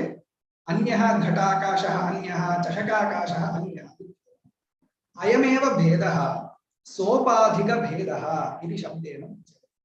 उपाधिवशात् अन्यः कश्चन उपाधिर्वर्तते, तादृश उपाधिवशात् एव अयं भेदः आगतः। तर्हि आकाशम् इति वस्तु एकं वर्तते, परन्तु आकाशम् इत्येकं वस्तु द्विधा अस्माभिः अवगम्यते, घटाकाशः चषकाकाशः इति। परन्तु अनयोः भेदः कथं भवति? अनयोः भेदस्तु उपाधिवशात्। घटः इति एकः उपाधिः, चषकम् इति अपरः उपाधिः। उपाधिर्नाम कः? एकस्यापि पदार्थस्य भेदज्ञानजनकं वस्तु उपाधिः। वस्तुतः अत्र आकाशम् एकमेव अस्ति, परन्तु घटः इति उपाधिवशात्, चषकम् इति उपाधिवशात् अत्र एकमपि आकाशं भिन्नं भिन्नं भवति इति व्यवह्रियते उपाधिवशात् इति अस्माकं सर्वेषाम् अस्ति अयं निर्णयः। अस्यैव कृते इदमेव स्पष्टीकर्तुम् अहमेकम् उदाहरणं दास्यामि। इदानीं पश्यतु, एकः प्रकोष्ठः अस्ति। प्रकोष्ठो नाम किं भवति? तत् आकाश एव खलु। प्रकोष्ठः इति शब्देन अस्माभिः किं वस्तु उच्यते? तत्र भित्तिचतुष्टयं भवति। भित्तिचतुष्टयेन परिच्छिद्यमानः यः आकाशः, सः आकाश एव प्रकोष्ठः इति उच्यते। इदानीं पश्यतु, एकः प्रकोष्ठः अस्ति, तत्र भित्तिचतुष्टयम् अस्ति, अयम् आकाशः। इदानीम् अत्रैव वयं मध्ये इतोपि एकां भित्तिं कुर्मः इति चिन्तयामः। तदानीम् अस्माकं व्यवहारो भवति, अयम् एकः प्रकोष्ठः, अयं तु द्वितीयः प्रकोष्ठः, पूर्वप्रकोष्ठापेक्षया अन्यः इति व्यवहारो भवति, ज्ञानमपि भवति। यतोहि पश्यतु, इदानीं कश्चन देवदत्तः प्रथमप्रकोष्ठे उपविशति चेत् वयं वदामः देवदत्तः प्रथमप्रकोष्ठे एव उपविशति, न तु द्वितीये। द्वितीयप्रकोष्ठः प्रथमप्रकोष्ठापेक्षया भिन्नः इत्येव सर्वोऽपि व्यवहरति। तत् कुतः? तथैव अवगच्छति च। कुतः इति चेत् तत्र एकः उपाधिरस्ति। अस्माभिः उपाधिवशात् एकस्यापि पदार्थस्य भेदज्ञानं सम्पादितमस्ति। तर्हि अनेनापि उदाहरणेन अस्माभिरिदम् अवगन्तुं शक्यते, आकाशम् इति वस्तु एकमेव तद्वस्तु उपाधिवशादेव भेदेन व्यवह्रियते। तद्वदेव अत्रापि वेदान्तिनः किं वदन्ति? ब्रह्म आकाशवत् द्रष्टव्यम्। आकाशस्य लोके या स्थितिः सा एव स्थितिः ब्रह्मणः अपि वर्तते। ब्रह्म तु आकाशवत् एकम् एव वस्तु, परन्तु एकस्यापि वस्तुनः उपाधिवशादेव भेदः अस्माभिः अवगम्यते। जीवः ईश्वरः इत्येवं रीत्या वस्तुतः आकाशवत् ब्रह्म एकमेव। अस्तु, एकस्यापि आकाशस्य भेदज्ञानं जनयितुम् उपाधिरस्ति। प्रकृते तु अस्ति वा कश्चन उपाधिः इति जिज्ञासायाम् उच्यते, अस्ति। अस्ति अस्माकम् अपि उपाधिः। कः उपाधिरस्ति एतादृश एकस्यापि ब्रह्मणः भेदज्ञानजनने चेत्? मनः, माया च इति अस्ति उपाधिद्वयम्। यदा एकं ब्रह्म मनः इति उपाधिना यदा परिच्छिन्नं भवति, तदानीं तद् ब्रह्म जीवः इति शब्देन व्यवह्रियते, जीवः इत्यवगम्यते। यः संसारी भवति, यः सुखं दुःखम् इत्यादिकम् अनुभवति, यः स्वस्य पितरं मातरं भ्रातरं च मन्यते, भोजनं करोति, स एव जीवः। यः मनोपाधिकः, यदा ब्रह्म इदमेव ब्रह्म माया इति उपाधिना यदा परिच्छिद्यते, तदानीम् इदमेव ब्रह्म अस्माभिः मन्यते, इदमेव ब्रह्म ईश्वरः, इदमेव जगत्कारणम्, सर्वस्यापि जगतः उत्पत्तिं करोति, पालनं करोति, संहारं करोति, पुण्यपापाद्यनुसारेण सर्वस्यापि जीवस्य फलं ददाति। तादृशः सर्वज्ञः ईश्वरः, यस्य अनेके अवतारविशेषाः वर्तन्ते कृष्णादयः, अयम् अन्यः एकः ईश्वरः मद्भिन्नः इति ज्ञानम् अस्माकं कुतो भवति? सः ईश्वरः माया अथवा अविद्या इति उपाधिना परिच्छिन्नः सः ईश्वरः। अतः यथा एकस्यापि आकाशस्य उपाधिद्वयवशात् परस्परं भेदज्ञानं भेदेन व्यवहारश्च भवति, तद्वदत्रापि एकस्यापि ब्रह्मणः उपाधिवशादेव भेदव्यवहारः भेदज्ञानं च भवति इति अवगन्तव्यम्। इति आकाशदृष्टान्तेन ब्रह्म अवगन्तव्यम् इति उपनिषत् उपदिशति। उपनिषदः तात्पर्यम् अवगत्य शास्त्रचिन्तकाः अद्वैतवेदान्तिनः इमां प्रक्रियाम् अत्र अनुसरन्ति। तथा च अत्र जीवेश्वरयोः सोपाधिकभेदः एव वर्तते, न तु निरुपाधिकभेदः। अनेन किं जातम्? अत्र सोपाधिकभेदः ययोः वर्तते तत्र वस्तुतः भेदो नास्ति इति खलु अर्थः। पश्यतु, यदि निरुपाधिकभेदः स्यात् तर्हि ययोः पदार्थयोः निरुपाधिकभेदः अस्ति तयोः ऐक्यं नैव भवितुमर्हति, कदापि भवितुं नार्हति। शास्त्रकाराः वदन्ति न घटः पटयितुम् ईशते, ईश्वरोऽपि घटं पटं कर्तुं न शक्नोति। घटस्तु घट एव, पटस्तु पट एव। ययोः पदार्थयोः स्वरूपतो भेदः वर्तते। अतः स्वरूपभेदश्चेत् ऐक्यं नैव सम्भवति। परन्तु यत्र सोपाधिकभेदः अस्ति तस्य कः अर्थः? तत्र भेद एव नास्ति इत्यर्थः। इदं भवद्भिः न मन्तव्यम्। एवं न मन्तव्यं। व्यवहारकाले तु जीवब्रह्मणोः भेदः अस्ति, ब्रह्मज्ञानेन ऐक्यं भविष्यति इति न। सर्वदा ऐक्यमेव। यतोहि पश्यतु, सोपाधिकभेदस्थले यदा पूर्वं घटाकाश चषकाकाश उदाहरणं मया दत्तं, मया इदम् उक्तं, तत्र भेदव्यवहारमात्रं, भेदज्ञानमात्रं, न तु वस्तुतो भेदः, किन्तु ऐक्यमेव। आकाशस्तु एक एव। तद्वदेव ब्रह्म तु सर्वदा एकं वस्तु अपि भेदेन ज्ञायते। तद् कुतो न ज्ञायते, कुतः भेदेन ज्ञायते? अविद्यावशात्। सा अविद्या एव इदानीं परिहर्तव्या ब्रह्मज्ञानेन। तदानीं तु इदानीम् अभेदः अवगम्यते, ऐक्यम् अवगम्यते इति वेदान्तिनाम् आशयः। तथा च यस्मात् अत्र सोपाधिकभेद एव अस्ति, न तु निरुपाधिकभेदः, तस्मादेव अत्र जीवब्रह्मणोरपि ऐक्यं वक्तुं शक्यते एव इति आशयः। अत्र मनोरूपः यः उपाधिरस्ति तस्य विषये पुनः विवरणं न कर्तव्यं। तत्तु प्रसिद्धं, यद्यपि शास्त्ररीत्या विवरणं बहु कर्तव्यमेव अस्ति, तथापि तत् पदं प्रसिद्धं, तस्य अर्थोऽपि प्रसिद्धः इव इति वर्तते इति कृत्वा बहु तत्र न गच्छामि। मनः इति विषये अज्ञानम् इति वस्तु, तस्य किञ्चित् लक्षणम् अत्यन्तं संक्षेपेण अहं वदामि। अज्ञानम् इति वस्तु सिद्धान्ते अनादिपदार्थः भावरूपम् अस्ति, ज्ञाननिवर्त्यं च वर्तते। तर्हि यत् अनादिकालात् स्थित्वा जीवस्य संसारं जनयति, यच्च वस्तु यदा जीवस्य ज्ञानम् उत्पद्यते तदानीं यः पदार्थः नश्यति, तादृशः पदार्थः एव अज्ञानम् इति उच्यते। ज्ञानेन तु अज्ञानस्य निवृत्तिः अवश्यं भवत्येव। यथा अस्माकं रज्जौ सर्पभ्रमः यदा भवति तदानीं सर्पज्ञानं यदा रज्जौ सर्पभ्रमः यदा भवति तदानीं रज्जुज्ञानेन सर्पस्य निवृत्तिः यथा भवति, तद्वदत्रापि ब्रह्मज्ञानेन अज्ञाननिवृत्तिः भवति। तादृश अज्ञाननिवृत्तिः यदा भवति तदानीं कण्ठगतविस्मृतकनकामालन्यायेन विद्यमानोऽपि मोक्षरूपं ब्रह्म प्रकाशते, स्वयं प्रकाशते इति अस्माकं सिद्धान्तः। अतः जीवब्रह्मणोः भेदोऽपि औपाधिक एव इति इदानीम् अस्माकं निर्णयः। तथा च इदानीम् अत्र किं सिद्धं, कथम् अस्माभिः आरब्धम्? इदानीं शीर्षकस्य च कः सम्बन्धः? शीर्षकम् अस्ति ब्रह्म सत्यं जगन्मिथ्या जीवो ब्रह्मैव नापरः।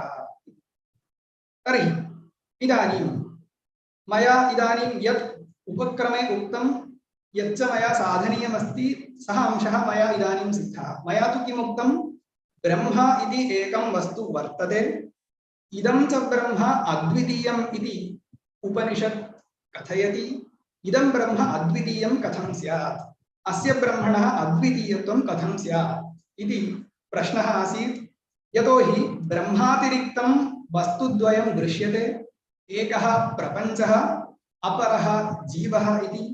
अतः ब्रह्म एव एकं पारमार्थिकं वस्तु इति अस्माभिः कथम् अवगन्तुं शक्यते?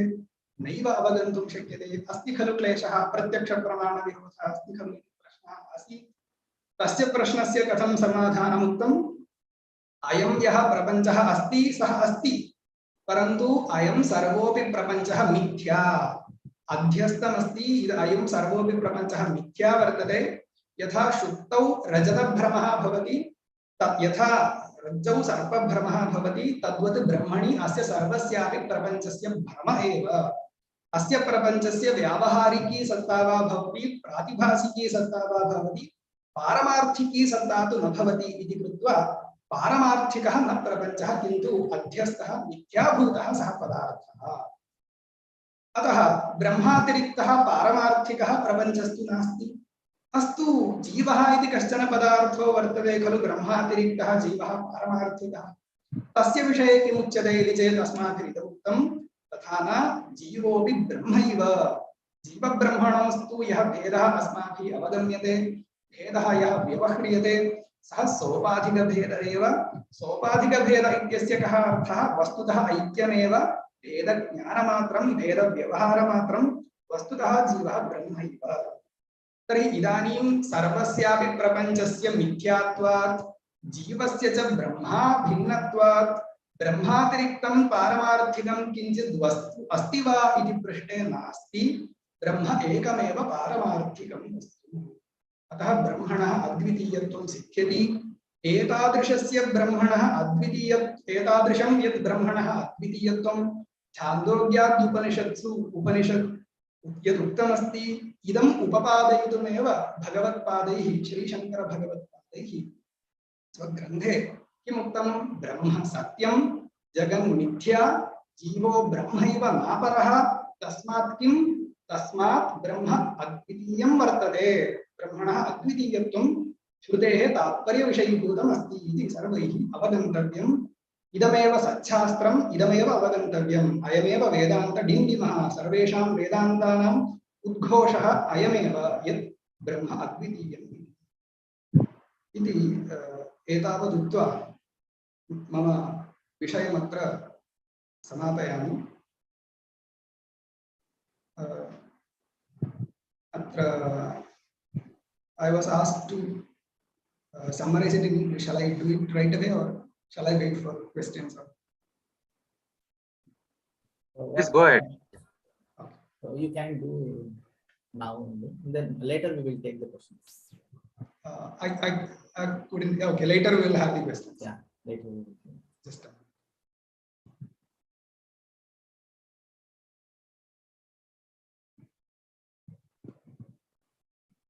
I'll just take the slides from the starting.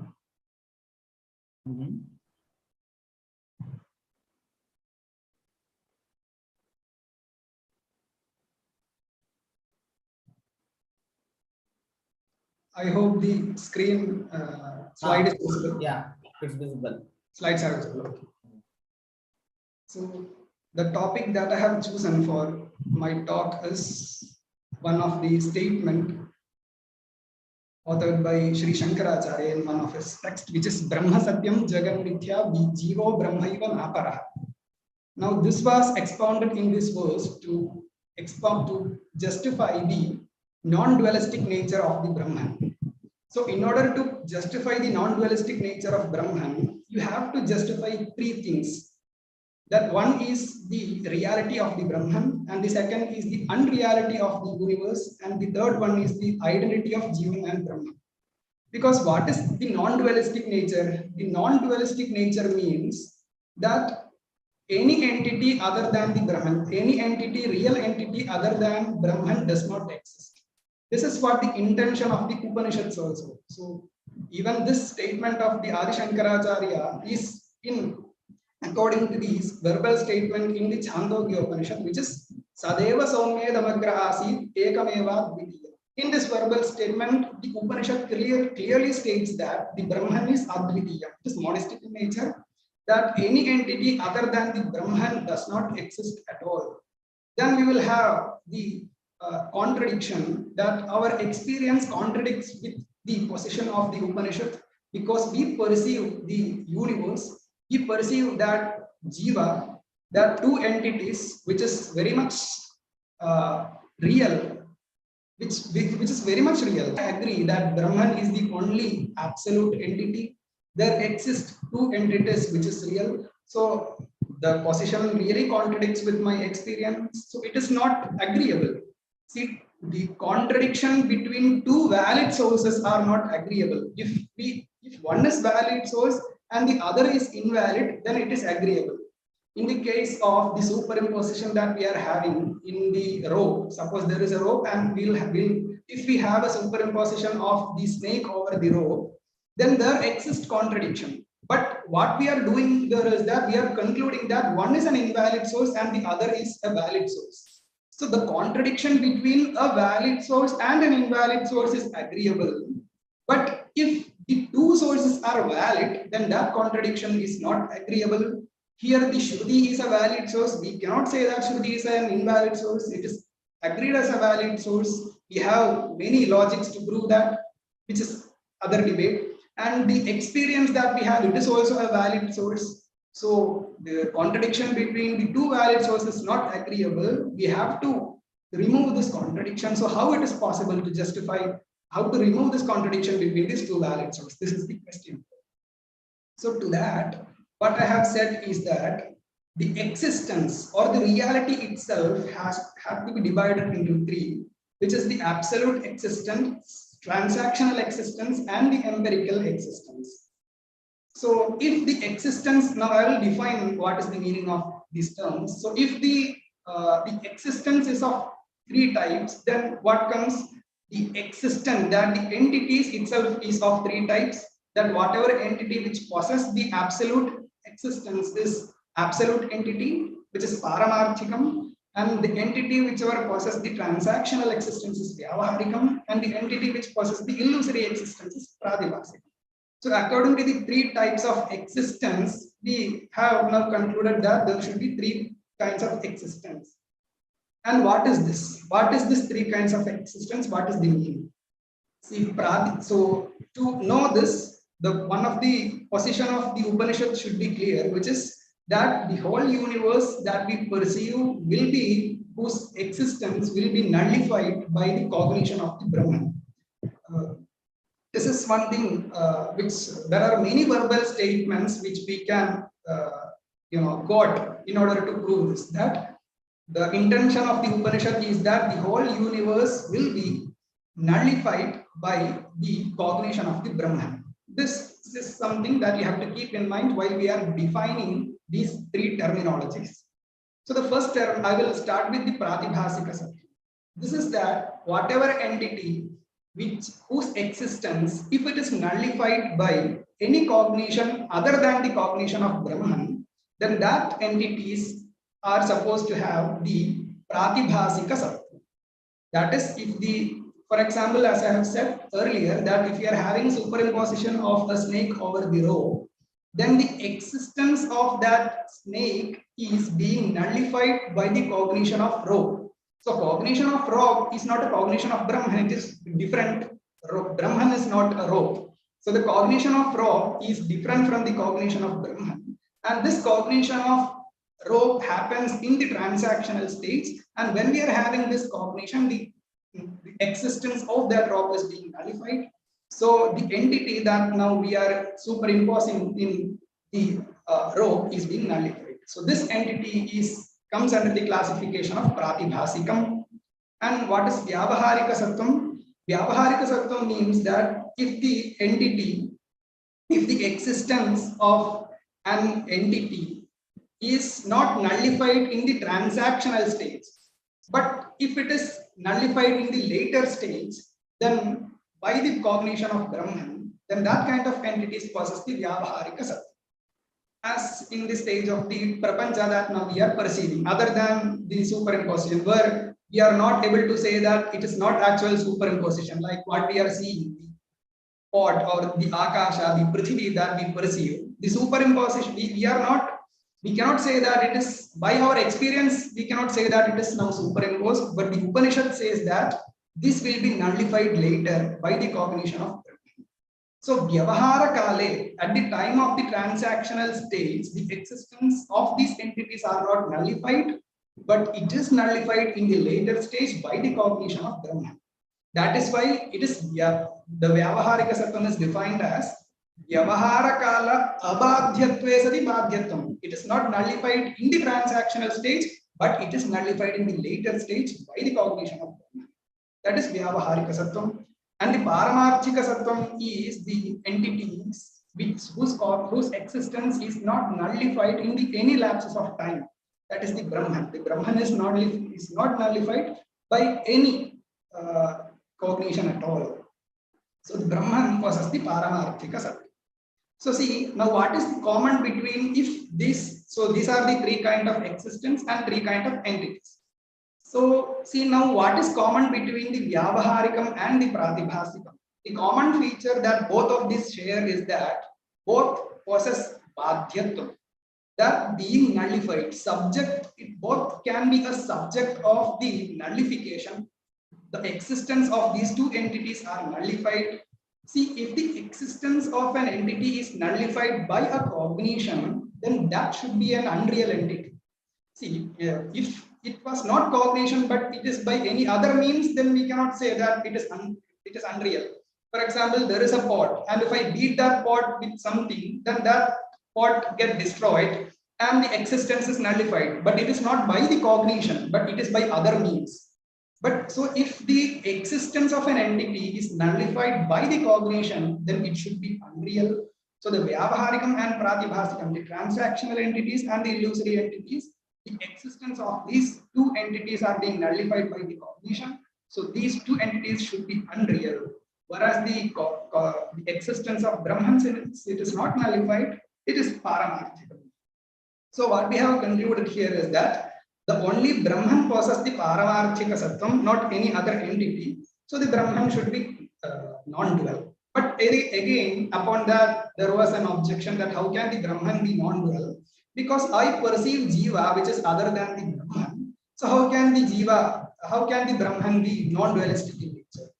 To that, I have illustrated that there are two kinds of negations or negative entities, which is Atyanta Bhava and the Anyonya Bhava. Absolute negation and mutual negation.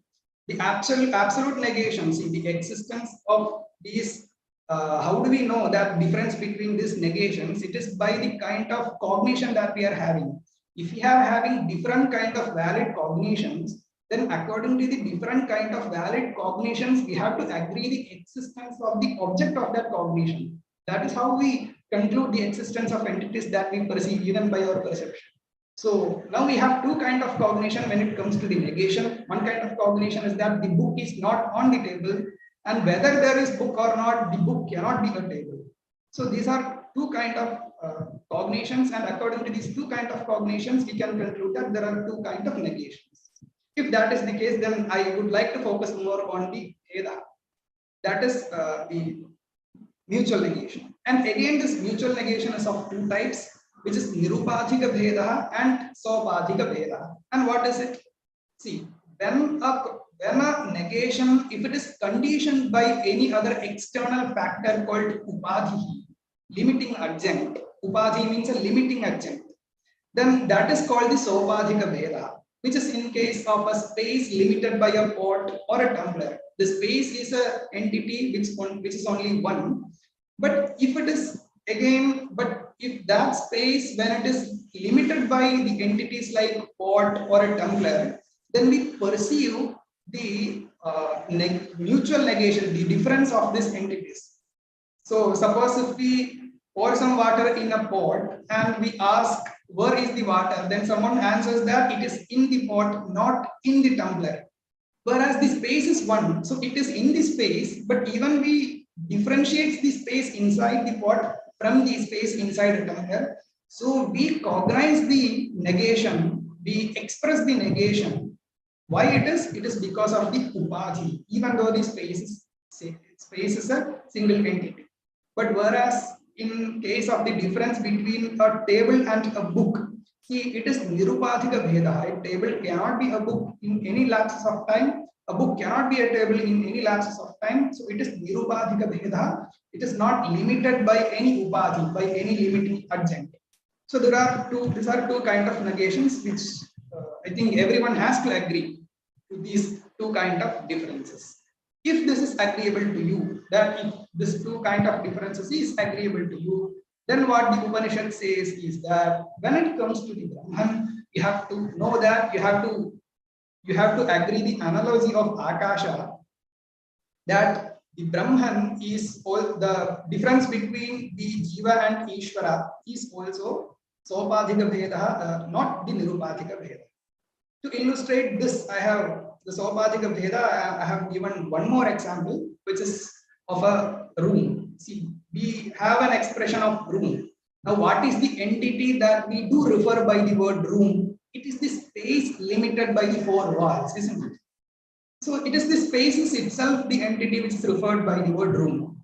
So suppose if there are four walls and we say that this is a room, single room. But suppose if we if we build one more wall in the middle of that room, then we have different cognition and different expression. Now we are expressing it that way. There are two rooms because we are cognizing it that way.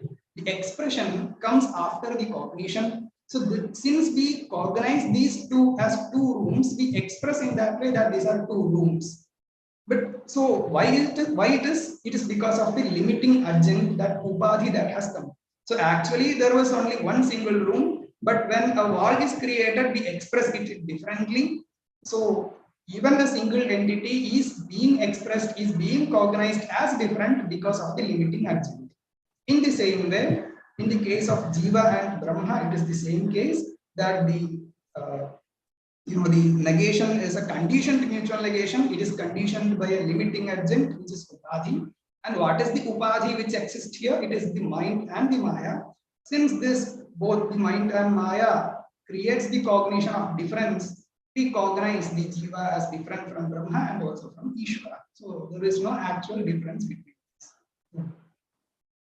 And since the mind is the entity which is very popular among us, and everyone mostly agrees the existence of the mind, I do not want to get more deep into that. So I explained the definition of Ajnanam according to a text which is Tattva. So the Ajnanam or the ignorance is defined as Anadi Bhavarupam Jnana Nivartana. That Ajnanam is a beginningless entity, which is also a positive entity. By the word, we might get an idea that it is a negative entity because there is Nanya is used in front of that word, but it is not a negative entity, it is a positive entity. And this entity is the existence of this Ajnanam is also nullified by the cognition, valid cognition, destroyed by knowledge. So this is one of the limiting adjunct which creates the difference in cognition of Jiva and Brahma. So then what is the conclusion that we have to make here is that the prapancha is super. So now I have justified what I had said in the beginning, that I had said that I will prove the non-dualistic nature of Brahman. So how can the Brahman be non-dualistic in the objection towards that was that how can the Brahman be non-dualistic? Because there exist two duals, one is prapancha and the other is Jiva. To that I had given this explanation that the prapancha, even though it is a dual, it is superimposed in the Brahman. So it doesn't possess the paramarthika sattvam, it either possesses the vyavaharika sattva or the pratibhasika sattva. So it is superimposed in the Brahman. When it comes to the Jiva, this Jiva is identical with Brahman. So Jiva is not other than the Brahman, and prapancha is superimposed in Brahman. There is no any other entity which possesses the paramarthika sattva, the absolute existence other than the Brahman. So the Brahman is non-dualistic in nature.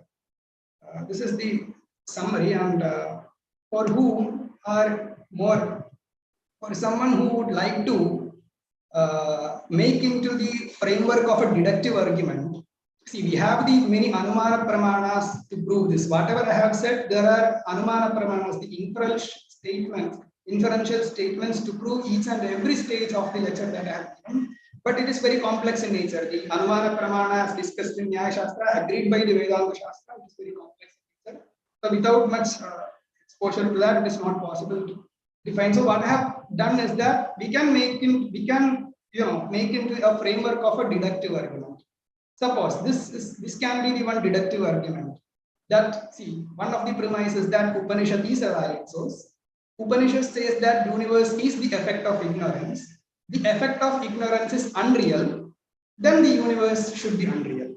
So you have to keep in mind the the example of the superimposition of a snake over the rope. The superimposition of the snake happens because of the ignorance. The superimposition of the snake happens because of the ignorance of the rope. So that snake is an effect of the ignorance. So whatever that is the effect of ignorance should be unreal. Since Upanishad is a valid source and Upanishad says that universe is the effect of ignorance, then the universe should be unreal. So this is the first stage. That is Jagan Mithya. Jagat is Mithya, universe is unreal. And the second one, see, about the identity of the Jiva and Brahma. See, again, Upanishad is a valid source, which should be debated in other lecture. It is a very vast topic again.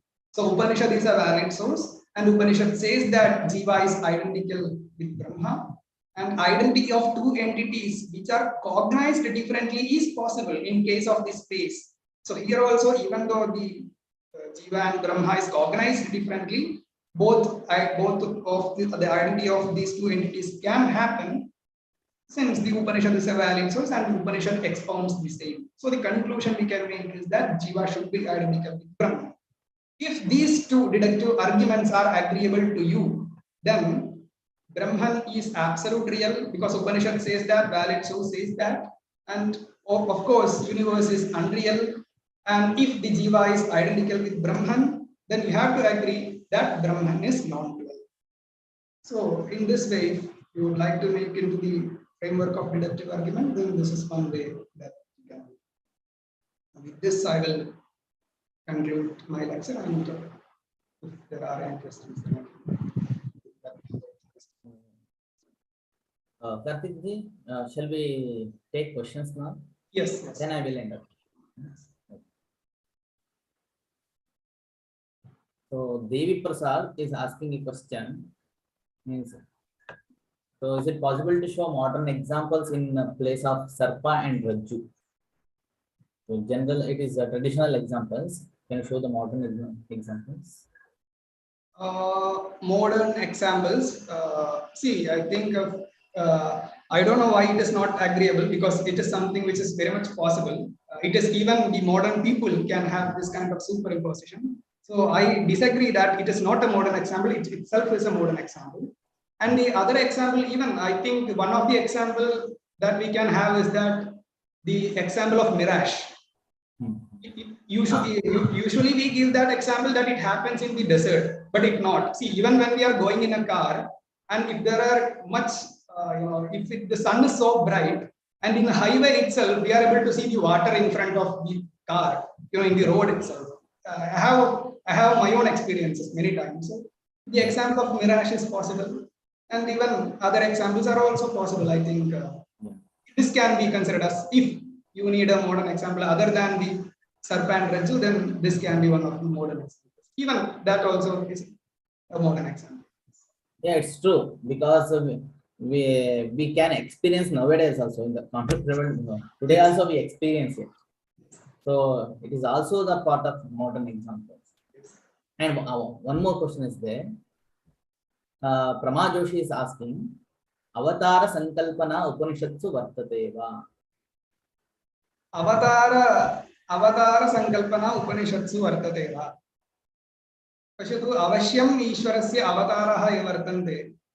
Ime Avatarastu na Upanishadi tatha na Pradipaditaha Vartante. Krishna Avataraha अथवा कृष्णस्य बलराम अवतारः इति अनेके अवतार विशेषाः इमे अवतारविशेषाः यद्यपि उपनिषदि न प्रतिपादिताः तथापि पुराणे प्रतिपादिताः ये अवतारविशेषाः तेषां विरोधं न कुर्वन्ति उपनिषत्।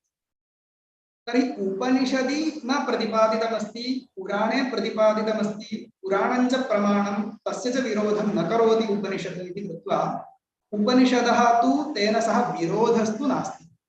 अतः उपनिषदि न प्रतिपादितम् इत्येवहं वदामि, परन्तु अवतार संकल्पाः ये वर्तन्ते, अवताराः ये प्रतिपादिताः पुराणेषु तेन सह उपनिषदः तु विरोधः इत्यत्र न कोऽपि हेतुः वर्तते।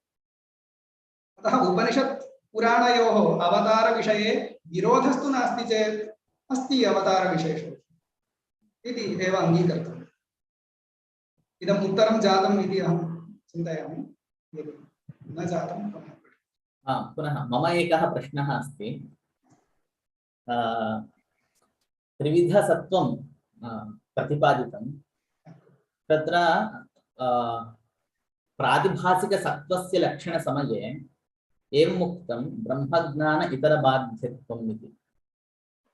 सत्त्वम् इति पदं सत्ता अस्तित्वं दर्शयति, विद्यमानत्वं दर्शयति।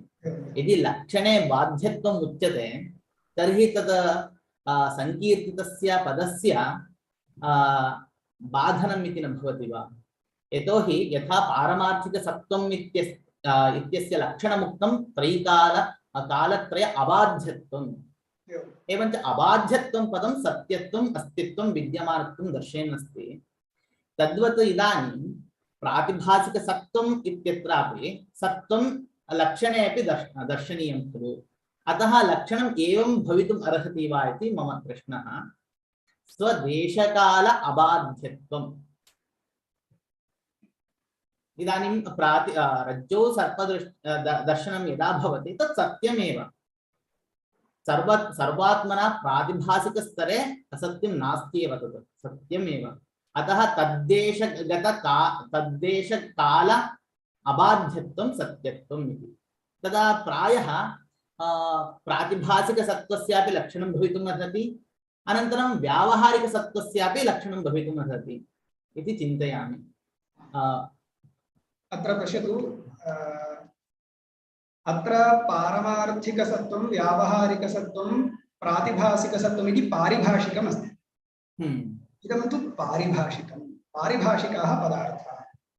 इदं कुतः प्रतिपाद्यते? ब्रह्मणः अद्वितीयत्वसमर्थनाय।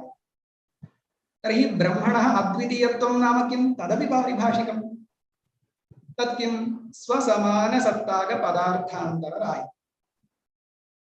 तर्हि स्वसमानसत्ताकपदार्थान्तरराहित्यम् इति इमम् अंशं साधयितुं यदा वयम् अस्माभिः एतादृशं निर्वचनं कर्तव्यम्, एतादृशनिर्वचनं क्रियते चेत् यदि अद्वितीयत्वसमर्थनमपि भवति, व्यवहारः अपि उपपादयितुं शक्यते, अनुभवविरोधोऽपि नास्ति, तर्हि इदं निर्वचनम् अस्माभिः अङ्गीकर्तुं शक्यते।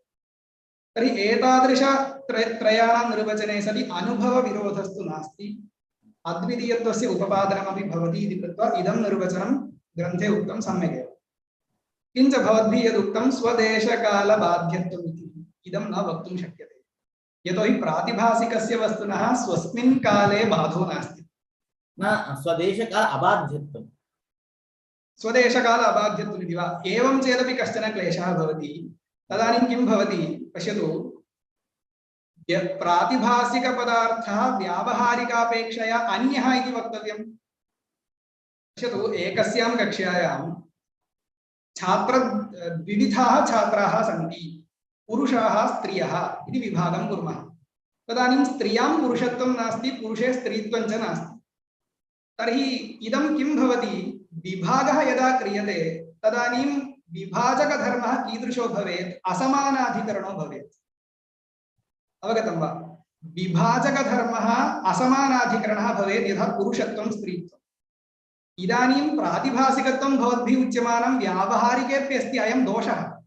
यतोहि विभागः क्रियते अस्माभिः, पारमार्थिकत्वं, व्यावहारिकत्वं, प्रातिभासिकत्वम्।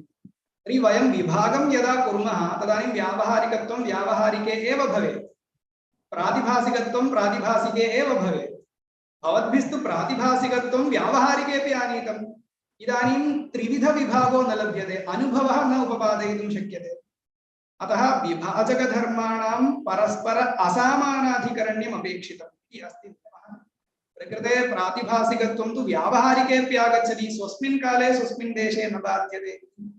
अतः अयं विभाजकधर्मः न भवितुम्।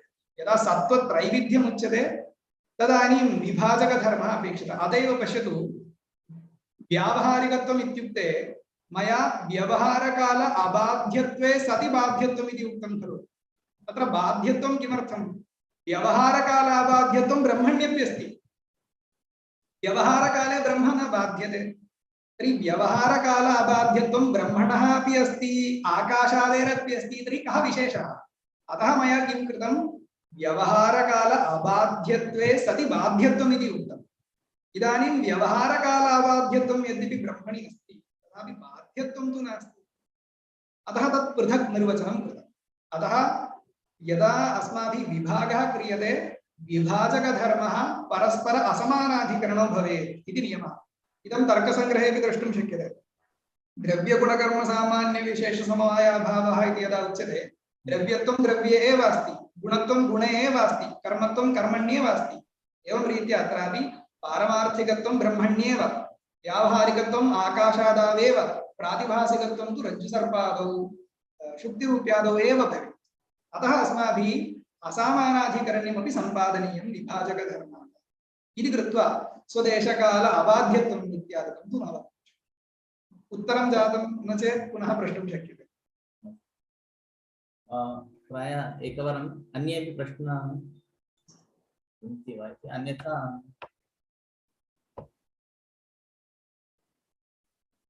व्यावहारिकी सत्ता अपि प्रातिभासिकी एव, तर्हि द्विसत्तावादः एव सत्यः स्यात् वा इति एकः। व्यावहारिकी सत्ता न प्रातिभासिकी सत्ता, तत् कथम् उक्तम् इति अहं मम वर्तते। आं सत्यम्, उभयसत्ता उभयमपि भिन्ना सत्ता एव।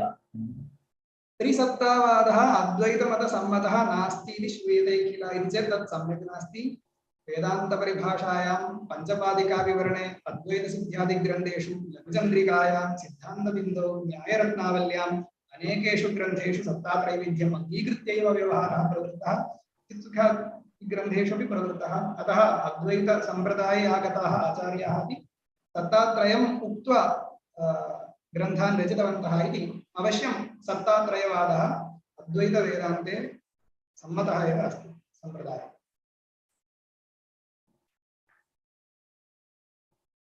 अहं चिन्तयामि सर्वेषां प्रश्नानाम् उत्तरं प्राप्तम् इति।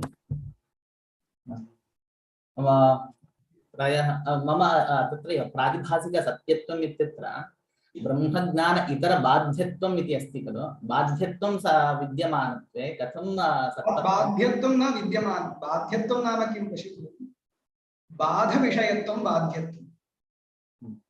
बाधो नाम कः? मिथ्यात्वप्रकारकनिश्चयः। विविधं बाध्यत्वम् अस्ति, अहम् इदम् इदानीं वदामि। मिथ्यात्वज्ञानविषयत्वं, तर्हि ब्रह्मज्ञान इतरज्ञानेन एव मिथ्यात्वज्ञानं व्यवहारे जायते इत्याशयः। तर्हि बाध्यत्वं न सत्त्वं, किन्तु बाध्यत्वं नाम बाधविषयत्वम् इति वक्तव्यं। बाधो नाम मिथ्यात्वप्रकारकनिश्चयः, तर्हि मिथ्यात्वप्रकारकनिश्चयविषयत्वम् इति अर्थः लभ्यते। इदं न सत्त्वं। तर्हि इदमस्ति चेत् कः दोषो भवति? यदि मिथ्यात्वप्रकारकनिश्चयविषयत्वं ब्रह्मज्ञान इतरज्ञानेनैव इदानीं व्यवहारे अवगम्यते, तर्हि कः दोषः स्यात् इति मम प्रश्नः।